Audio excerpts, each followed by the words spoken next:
মাদ্রাসা যে হাজার হাজার বাচ্চা বলৎকার হচ্ছে ওটা ওটা বললেন না কেন? খালি ঘুরে ঘুরে রামি স্যার কথা, হ্যাঁ ঠিক আছে, এটাও নির্মম, কিন্তু মাদ্রাসা যে হচ্ছে তো অর্থাৎ ডাকাতি হচ্ছে, চুরি হচ্ছে, আর এই কথিত ভদ্রলোকেরা সুশীলরা দেয় 2 নম্বরই করছে, কোটি কোটি টাকা মেরে দিচ্ছে। এই যে সামরিক বেসামরিক আমলারা, এই যে শিল্পপতিরা, এই যে পলিটিশিয়ানরা, এই যে ব্যবসায়ীরা, মানে এটা একটা দুর্নীতির মহা সমারোহে চলছে, মহোৎসব চলছে। তো আমি বলেছি বর্তমান যে বিচার ব্যবস্থা এটা মানুষের তৈরি, ব্রিটিশ আমলের ঔপনিবেশিক যুগের, এটা তারা শোষণমূলক ব্যবস্থা কায়েম করেছে।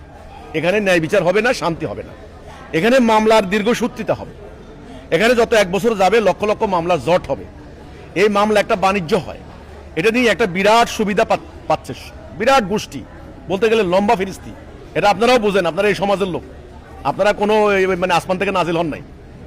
তাহলে এত বড় একটা সিন্ডিকেট কায়েম হয়েছে, তাহলে এই ব্যবস্থাকে পরিবর্তন করতে হবে। ওই একটা দুইটা মানে ধর্ষণের বিরুদ্ধে আপনি প্রতিবাদ করলেন হবে না, মূল সংকটের সমাধান হবে না, টোটাল সিস্টেমটাই পরিবর্তন করতে হবে। এটা আমি বলেছি, আজকে আমার এই কথাটা প্রমাণিত হচ্ছে। আজকে অনেকে শরিয়া আইন চাচ্ছেন। শরিয়া আইন চাচ্ছেন কেন? আগে দিন কায়েম করেন। একটা দুইটা শরিয়া আইন কায়েম করলে হবে না, ওই ধর্ষকরে প্রকাশ্যে পাথর মেরে হত্যা করবেন না, শান্তি আসবে না। টোটাল সিস্টেমটাকে পরিবর্তন করতে হবে, দেখবেন শান্তি কেমনে আসে, এবং সেটা রূপরেখাটা আমি তুলে